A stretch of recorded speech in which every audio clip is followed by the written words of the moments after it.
Testament this evening.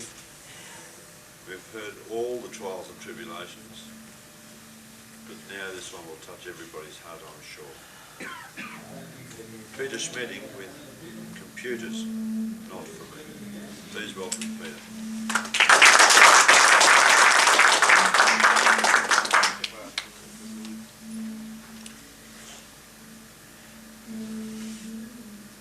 It began, ladies and gentlemen, with a bloke coming into my office. That was several years ago. And he said, "Mate, I need your advice. I've been thinking of getting a computer. Should I get one or not?" I said, "Why are you asking me? You need a computer specialist." "Oh no, that's where you're wrong," he said. "I went to my friend Charlie this morning, and Charlie said, you don't need no computer specialist. Any idiot can advise you." So here I am. I said, "Computers are the work of the devil. Don't get one." Upon which he paid his consultation fee, $75.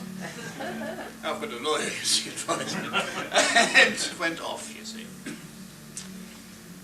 I grew up at a time when we looked spellbound into the glowing cathodes of the electronic valves. We took miles of shining copper wire up on the rooftops, and I remember someone saying, "There's a bit of space still, you know, 24 feet, we might get another station, you know." By the time we got the other station, it made us feel like the dog who supposedly recognized his master's voice out of horn. Those were the golden years of wires. Sorry about that. Then came the transistor, then came the IC, the integrated circuit, chip, and television. Now we had really grown up. But when computers came on the scene, I started to rebel. Computers, that's for younger people. Computers, not for me. Not for me. One day, two most elegantly dressed gentlemen knocked on my door.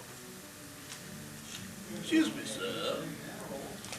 Do you believe in computers?" I said, "No, computers not for me." But before I could close the door, they had their foot in it, you see. The first lesson is free. At this stage I had a brainwave. You see, I can touch type. I mean, only so 20 words per hour. That's why I do touch type. And yet, I still wait for the person to come along and say, "Oh, he can touch type, you know." "Oh, yes." So here's my chance. And with my eyes glued to the ceiling, I typed the words they dictated to me. Poke, P-O-K-E. Load, L-O-A-D. Run, R-U-N-A-W-A-Y. "No," said my, "not run away, just run." Sorry, Freudian slip. Now, I want you to remember, you put your floppy in there. I said, "Beg your pardon?" He handed a little disc to me, a gramophone disc. I said, "Is this a music thing here?" No. Into the other disc drive. I said, "Oh, it's a stereo, is it?" "Now let's get the menu." I said, "Oh no, I just had breakfast. I'm full, thank you very much." An 8-year-old boy who was sort of observing the whole lesson from the far corner of the room suddenly ran outside and burst into uncontrollable laughter. I guess something funny must have entered his mind. "You got it, you got it, you got it, you finally got it." I had no idea what I possibly could have done to put him into that state of ecstasy. But I told them so. They gave up, packed up their gear and went. Triumph! I had convinced them. Computers, not for me. Now, ladies and gentlemen, I don't know if something like this ever happened to you. You see, there is an experience which turns all our beliefs and ideas upside down. I had to pick up an article from a colleague. "Oh dear," she said, "I haven't got it in print, I only have it on disc." I said, "Oh my God, I need it in a hurry, in fact I need it now." She took what seemed to be an oversized coin and put it into the slot machine and pressed a few buttons. A minute later I had the article in my hand. I said, "My God, that's magic." "No," she said, "this is my computer." Traveling in the bus, I heard two women behind me talking. "Oh yes, word processors are marvelous," she said. "Couldn't live without one." Word processors? Excuse me, ladies, what is a word processor? A word processor? A computer. I must have looked rather stupid because she repeated in special English, "A computer, you know." To make a long story fit into 7 minutes, I bought a computer.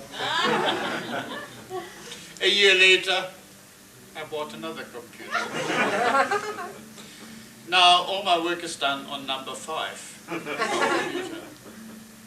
But you see, my very ancient knowledge experience in the electronics field gives me one advantage. I can imagine in my mind a computer built with the capabilities of the modern computer built when I was a child.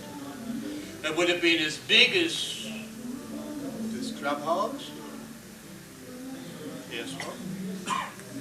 In August. Let's go to this chair. Is that it? Yes? No, that's not. One more thing. If any one of you people should meet somewhere a gentleman who goes around the countryside saying, "Computers are the work of the devil," please send him to me. I'd like to refund him the $75 consultation fee. Now you can.